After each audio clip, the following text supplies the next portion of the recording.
Great.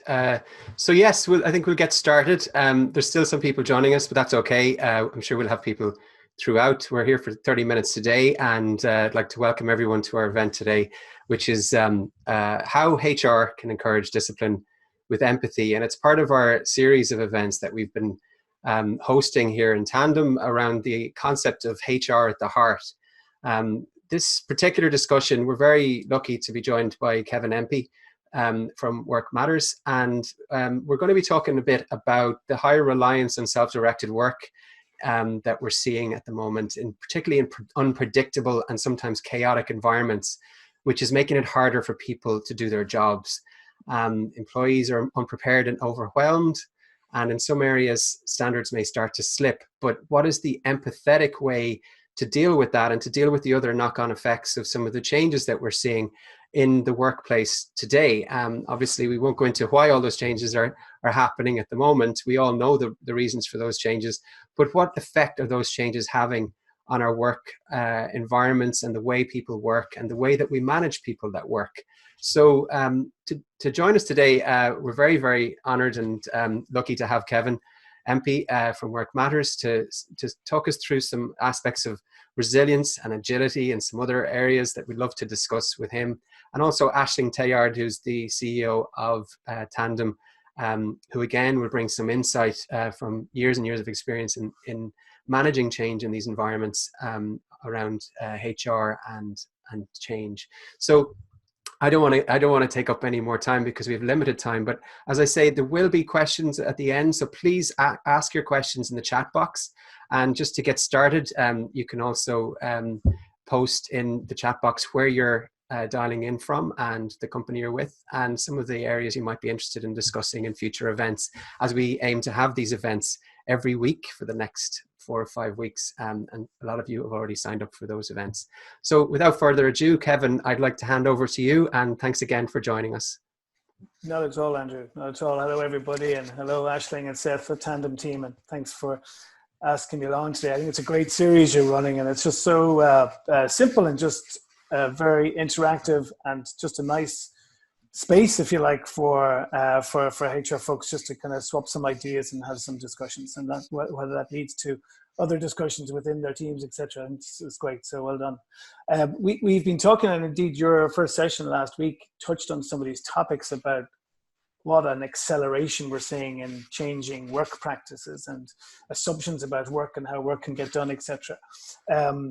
But, you know, at the heart of it, too, is a really human story, too. So you know, when somebody gets a cough in the house, everybody's got a parent.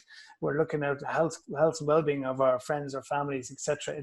It's not like a different crisis where it was a financial or a technology kind of driver. This is a health and well-being. So it's a tricky time. We're talking about changing and adapting to new ways of work, but also we've got this kind of human and health context as well.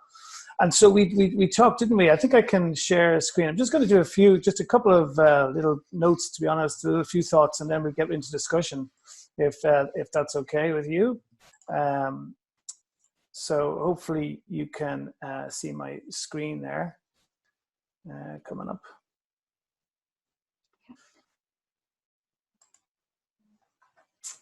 So what we thought we'd do is just take a little trip to some of the themes we're seeing and indeed what folks are thinking about, not just now in terms of managing the phase we're in, but also looking forward as well about what's going on, because, you know, topics of adaptability and agility and resilience are so kind of topical, and yet they were pretty topical as well, weren't they, before this happened? We were talking about the pace of change and complexity in the workplace, and we were talking about how do we adapt, how do we kind of change our practices and assumptions about how work gets done. And the issues of, you know, agility and adaptability and resilience was thrown out there. But this kind of huge shock that we were all kind of going through is really kind of testing our genuine resolve around some of these topics. And I know resilience and agility are thrown a lot around, and sometimes they're used interchangeably. Sometimes people use one or the other or both. And I think it's helpful to separate them particularly as from a HR perspective and a leadership perspective, and as an individual as well, as to, what is resilience is typically about that kind of capacity to absorb shock, isn't it? It's to be able to, it's got the mental, the physical, the emotional capacity to deal with, difficulty, if you like. It's a survival instinct kind of thing. It's a survival capability.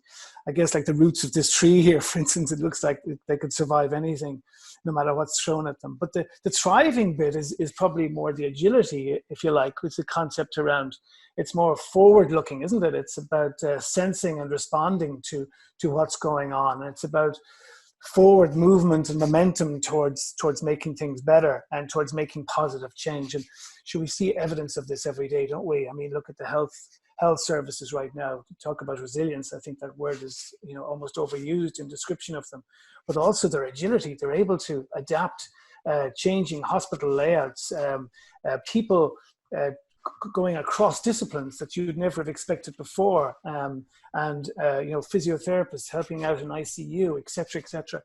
So we're seeing this really play out now, I guess, is what I'm saying. But it was already in the air, wasn't it, in terms of inherent capabilities that were so important or emerging in the changing world of work at leader, HR, organizational level.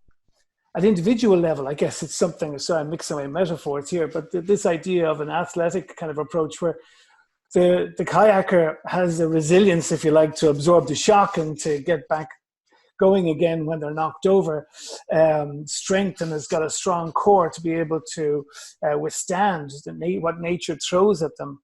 But the agility bit is the bit where they're surfing, right? They're actually able to not control what's going on around them, but actually to navigate it. And they can't dictate the tide, they can't dictate the timing, the storm, the weather, but they can maybe learn how to navigate that, how to control it within themselves and to navigate their own path. And that's the kind of, I suppose, human capability to withstand kind of big change, but also to thrive in that change rather than just cope with it, is something that we've been talking about, Aisling, for quite a while, and certainly a subject we've been very, very keen on to understand. And if we could understand that at human level, at individual level, then perhaps as HR and as leaders, we can start to create the environment in which these positive attributes and adaptive attributes can really, really thrive.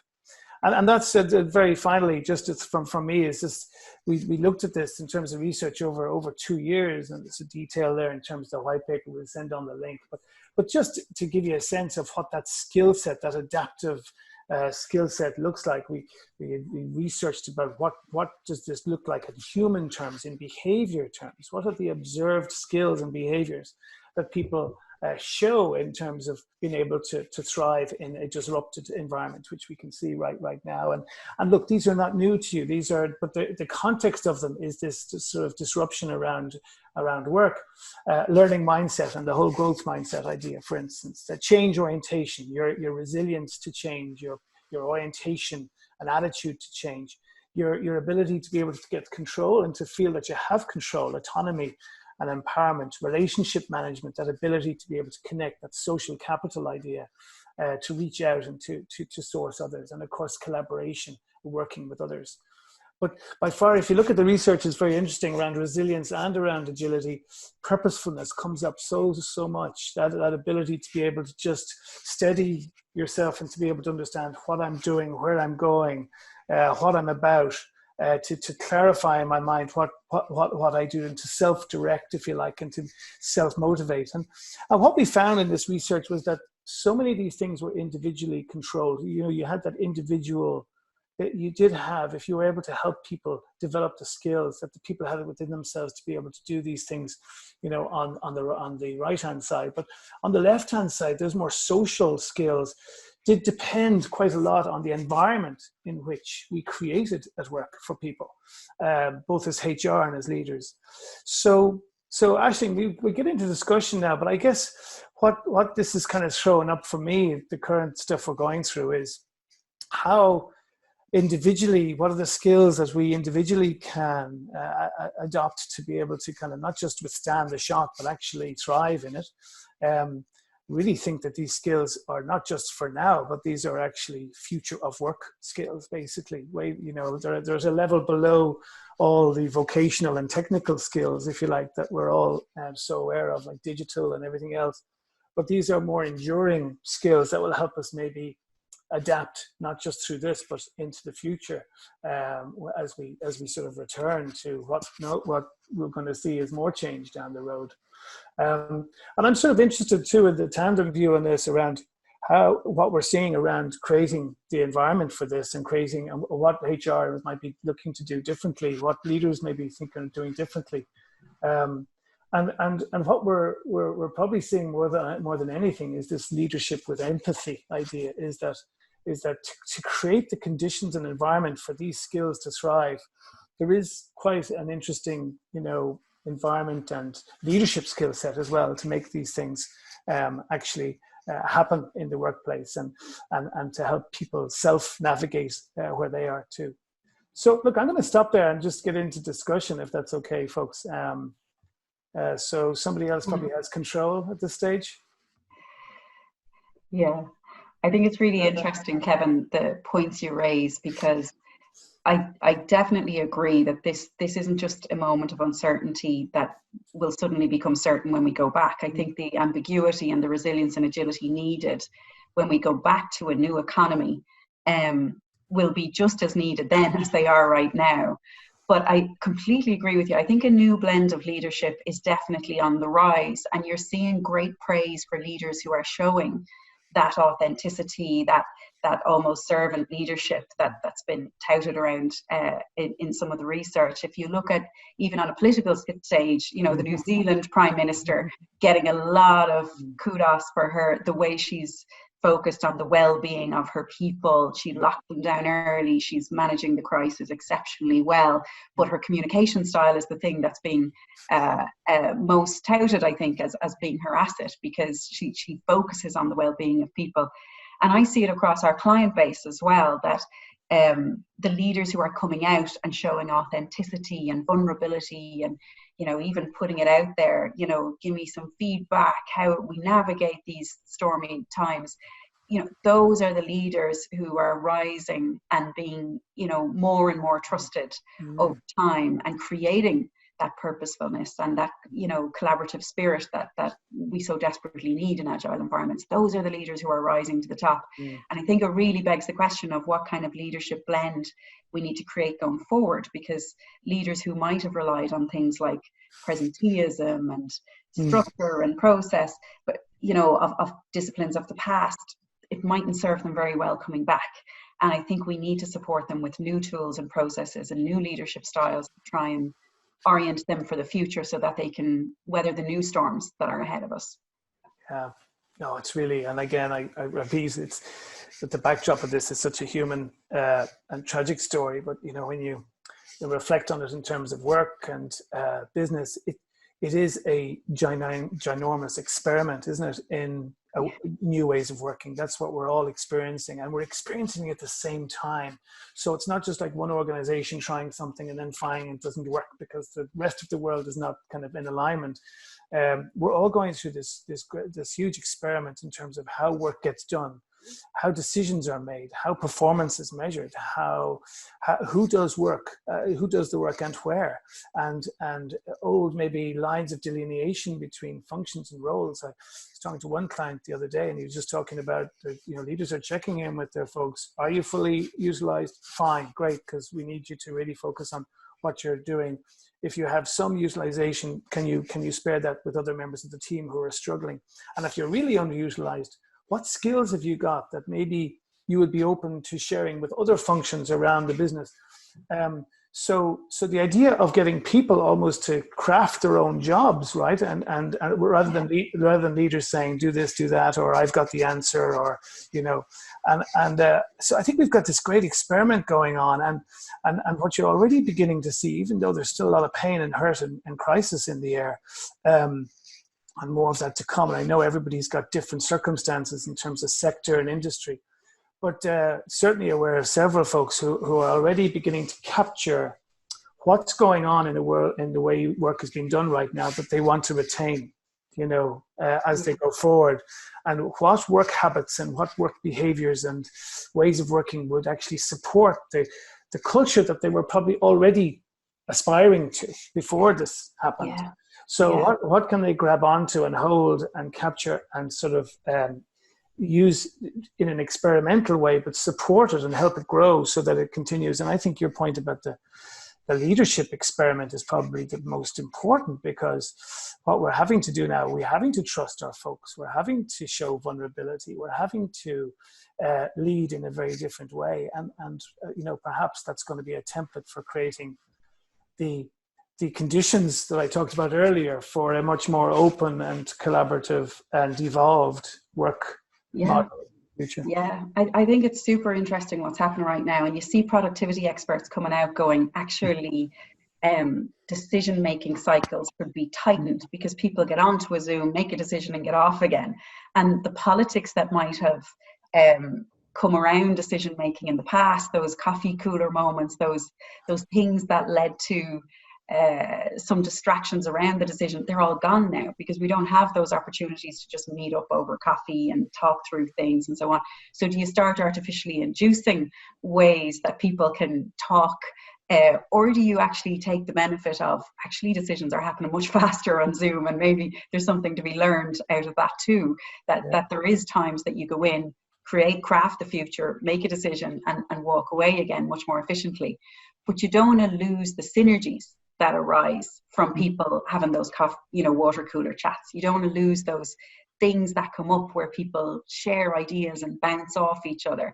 So can you create the tools and the processes by which those things happen, maybe not so naturally anymore, but are almost artificially induced to create an environment that allows for quick and fast decision making, but also allows for the collaboration that you talk about. And I love that idea, because so many organizations we deal with, they're large scale enterprise, and they really suffer the problem of silo thinking, so people not crossing over departments, but allowing people the opportunity to just grow their skills and share across departments and bring new skills that maybe they didn't have the opportunity to bring into the jobs before, would be spectacular. I think if we can coin that and bring it back to the world, whatever world we enter next, if you like, and sustain those practices, I think it would be a wonderful opportunity for HR to grasp that moment and create those moments for people.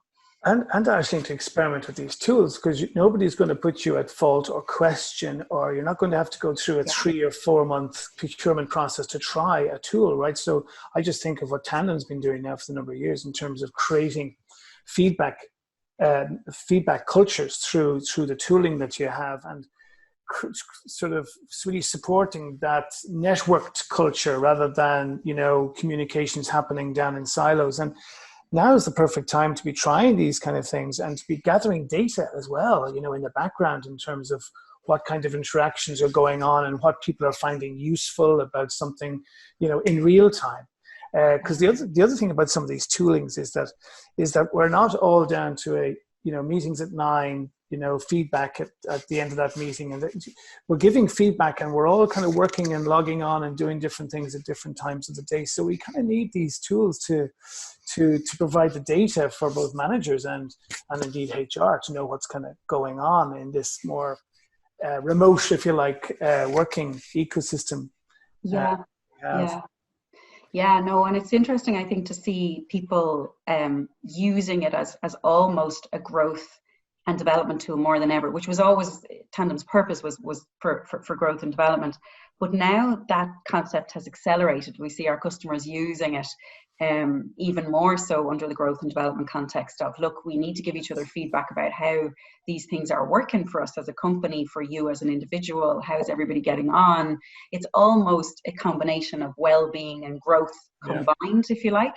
And, it's interesting to see some clients package it up as part of a wider growth issue. There was one company I was talking to, they had some lovely analogies around, it's like people are cocooning right now, but they're growing themselves. So we gave them this package of growth initiatives.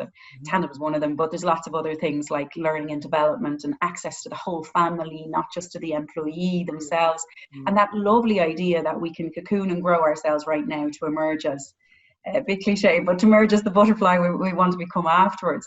And I think that's a really interesting concept of, can we accelerate people's growth and development right now so that they can contribute on a broader scale when we get back? Because we're getting back to something that could test our resilience even more, but will certainly give us the opportunity to show great agility going forward. No, and I think it goes back to that kind of model around personal agility I was talking to, that if folks themselves, though, can just reflect on what's important for them regarding how they want to come through this, how they want to grow, how they want to develop, suddenly their learning mindset just opens up way wide, but if they're sort of told what to do and what to learn, it doesn't work as well, right? So this idea of being more purposeful about where you're going and what you're learning and why just gives you that extra energy and impetus to absorb that learning.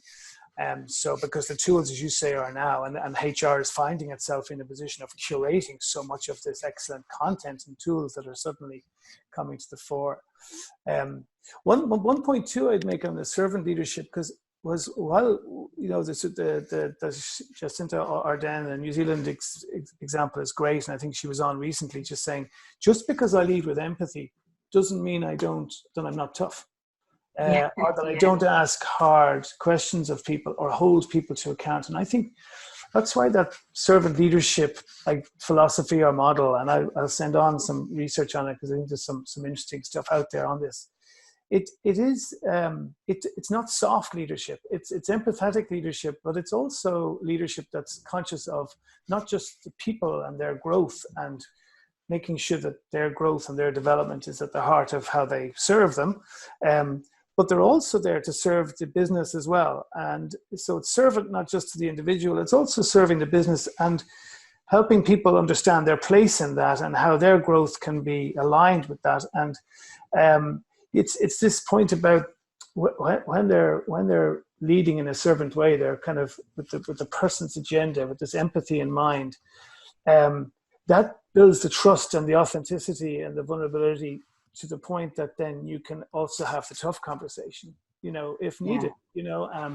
Speaking of tough conversations, I'm conscious of the time as well, Kevin. But I know that we've had a couple of questions come in. One is from our own Jim O'Brien. Seth, I think, is going to throw Jim up on screen there to ask the question himself, and just so everyone knows, we have a capability to do that. So please, if you're not shy, we'd love to hear from you. But in the meantime, we'll hand over to Jim and his question. Hi, good morning all. I think this is a really interesting conversation, and it's really touched on something that's a bit of an obsession and a passion of mine, which is the leadership agenda. And actually, just the last moment or two of the discussion touched on this idea of the New Zealand leader not just being empathetic, but also tough.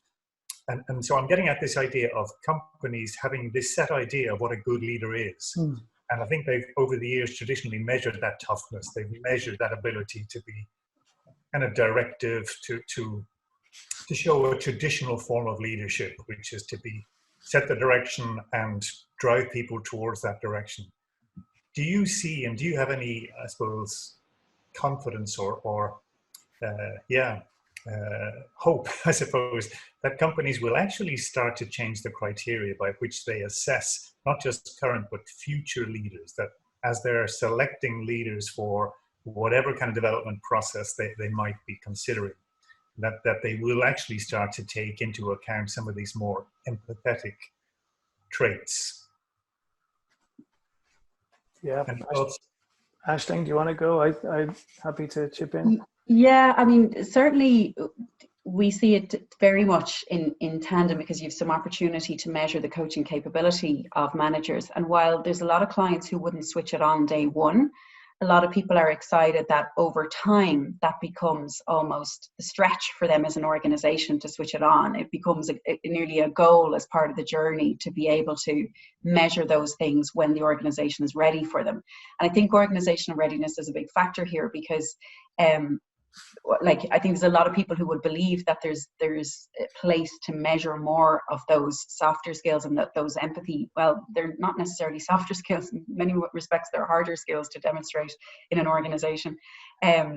But but it's not an overnight flip of going, okay, we're going to measure all of those things now. I think there's a journey for most organizations to get to a place where there'd be an acceptance and an openness, and there's almost but the journey starts, you know, yesterday sort of thing, because no one's ever ready to switch these things on. I think you just have to jump in and start somewhere on the journey to get to a place where you can measure more and more, and that becomes an acceptable measure for organizations. What's your thoughts, Ken? I think so, Aisling, and just, you know, very quickly on that, Jim, I'd like to think the train has left the station on that. That is exactly the direction I think we're going, in a positive sense, because I think not only are staff looking for that and rejecting the alternative, they're voting with their feet. I think stakeholders as well, you know, this whole sort of that came out of Davos, you know, in terms of the more sustainable. So the over-financialization basically of work and of corporations that we probably saw before, which is beginning to change now with climate change and everything else. But that financialization was very associated with that command and control and directive. We just simply have to get these results, and that's all that matters. And the traditional management style, but all the management, the leadership models you see now, and the direction of travel regarding organizational agility and innovation, etc., the speed of change, the complexity that we're looking at. There's no alternative, I don't think, Jim, to this more facilitative, if you like, leadership style. So I'd be very positive.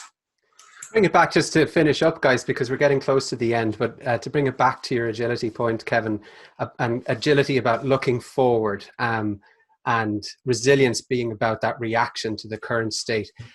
Maybe if you and anyone else who wants to contribute, but maybe you could give us an idea of what the future might look like from your point of view in terms of leading with empathy and all of the different aspects that we've talked, but just maybe a couple of sentences on the future as you see it.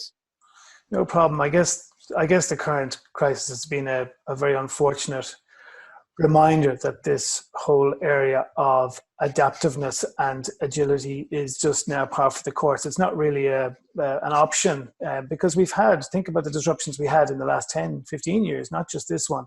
So I think that sense is we know we have to be more agile, open, adaptive, etc. The question is then, how do we do that? And as HR, how do we enable that rather than block it, if you like? And then how do we recruit, develop, and select leaders to be able to create that environment? I think that's, if there's one thing coming out of this crisis, it's a very unfortunately vivid reminder that probably is the way. Yeah. The way. The direction. Aisling, anything to add to that? Yeah, I think it's about creating new support structures to enable it. So I think HR always have a role to kind of navigate the culture and the environment by which people operate in, and without putting triggers in place to make those things happen, almost, you know, whether they're symbolic triggers or actual changes to processes and the way we do things. I think now is the time, as Kevin said, that you have the opportunity to experiment and try new stuff, but also now's the time to kind of get brave and transformative about it, because the agenda that HR would have wanted to serve probably was always in this direction. And now you kind of have that burning platform to allow for those new processes and support structures to enable you to do that. So yeah, I think HR have a great opportunity to lead from the front here and redirect and transform the organization and the culture that they have in front of them. Well, great. I think that's a very positive note to finish up on, Aisling. HR at the heart, as always. And let's thank everyone who has attended today, obviously taking time out of their busy lives to attend. Again, we'll be here again next Tuesday, same time. We'll be running these events over the next few weeks, and we'd love all of you to become part of this community. And obviously we're trying to get this into more of an interactive format as well, because everyone here has something to offer in how we navigate this change. So thanks again to everyone who participated. Thanks again to Kevin Empey, who has been an excellent guest, and hopefully we'll see you again soon. And Aisling, thank you as well, and everyone who's contributed today. Thank you. Thanks very much. Thanks. Bye. Bye-bye, folks.